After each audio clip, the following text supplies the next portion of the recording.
I'm Andrew Moy from Tight Lines Fly Fishing. Today we're going to be tying an Isonychia Nymph. This is a great pattern to have this time of year. All the streams, for the most part in the Northeast, have Isonychia hatches. Some might not, but it's a great fly to have. So here we go. We're gonna start tying our fly. And first thing we're going to do is lay on the thread. What I like to do is just get that thread going and then just break it. You can cut it with your scissor as well, but that's a little bit quicker.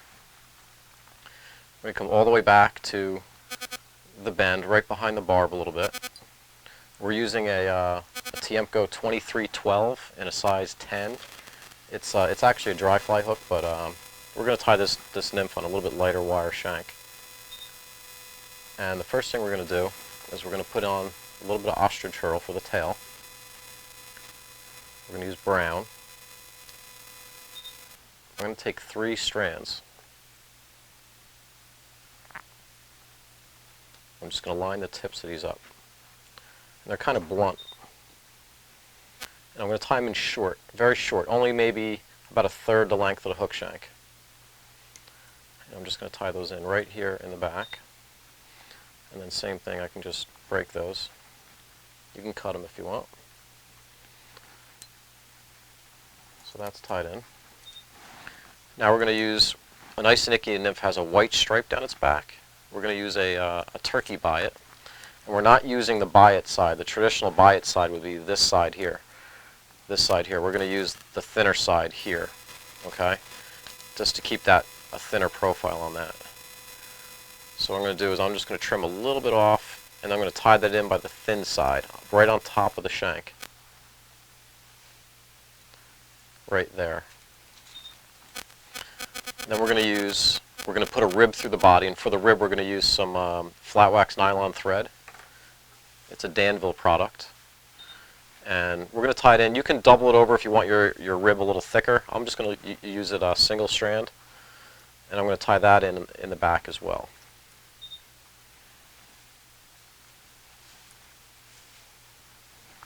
And I'm making sure that I come all the way back to the tail, so there's no, when I start my dubbing and stuff, I'm not in front of the tail to where I'm leaving bare thread. You always want to work progressively forward.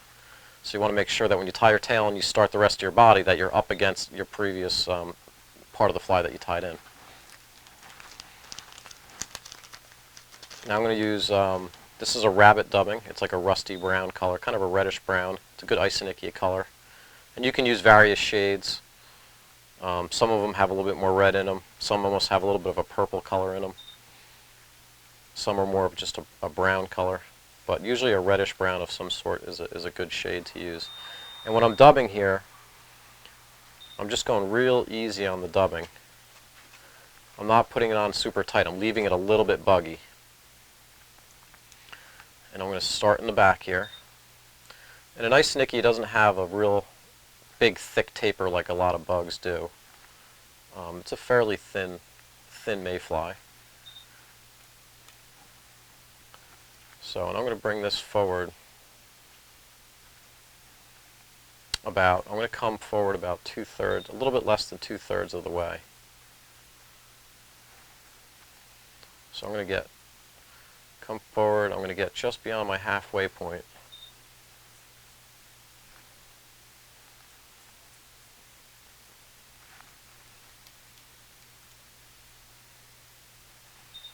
Right about there. And stop. And at this point, I'm going to bring my rib forward. So I'm going to bring that over the top. I'm going to put my thumb on top of it, and I'm going to put a wrap of thread there. Okay, a couple turns of thread. And that stripes right on the top. I'm going to twist my rib here, this thread. I'm going to twist it real nice and tight. And I'm going to lock that stripe down. I'm going to rib this fly. And what I'm doing is I'm palmering this thread. I'm evenly spacing it to give the fly some segmentation, and also to lock that rib in. So I'm going to tie that thread off right there as well. Now the thread I'm done with. I'm going to cut that off. I'm not going to use that rib anymore. I'm only ribbing the back of the fly. Now this biot, what I'm going to do is I'm going to come forward on it a little bit and then fold it back again and wrap back over it. Back up against the body, like that. Because I'm going to continue. I'm going to use that stripe down the wing case as well. So now what I'm going to do is I'm going to tie in we're going to use what's called peacock curl dyed black. It's a couple strands of peacock curl that's dyed black. And I'm going to trim the butts off. I'm going to use the butt section here. The butts tend to be stronger than the tip section. The tip section tends to be weaker. So I'm going to tie those two strands in there. And I'm going to tie a wing case in as well. You can use turkey. I kind of like turkey actually, but right now I have some pheasant tail handy. That's what I'm going to use for this. So you can use turkey, you can use pheasant tail. I took a real good section of pheasant tail there. And I'm just going to tie that in by the tips. What I'm going to do is I'm going to trim those tips nice and even like that. And then those are going to get tied in right on top here. If you see how I did that is I kind of laid it in on an angle on my side. So when I go to tie it in, it rolls up onto the hook.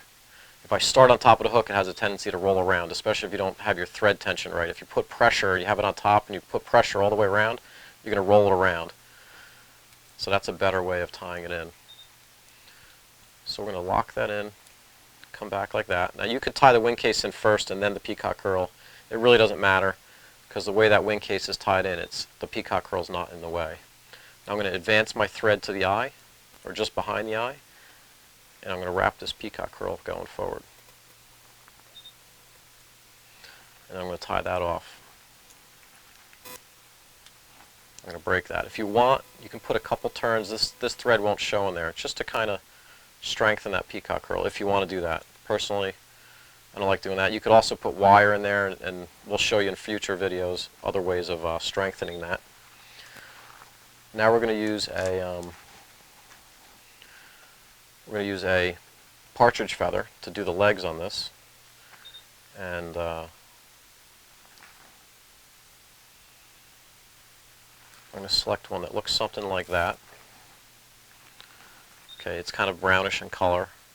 We're taking it more from the sides of the neck, kind of in here, rather than the gray stuff in here.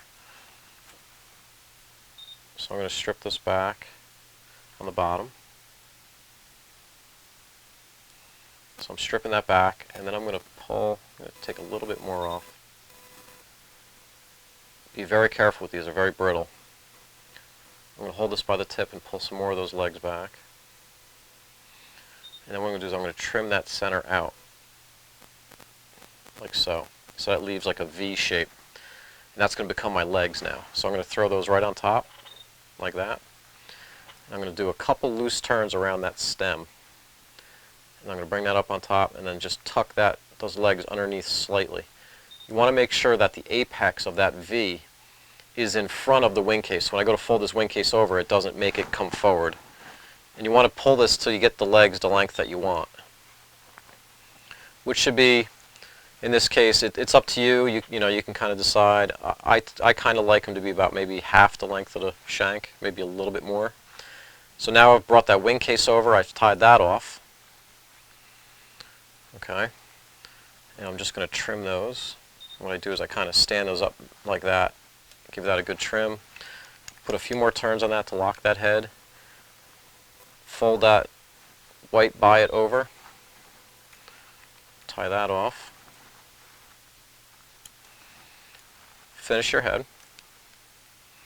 What I like to do is just hit it with a little touch of glue.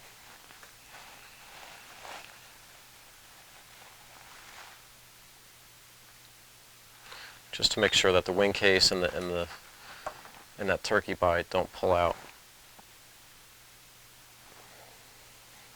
And that's your Isonychia Nymph. Tie it off.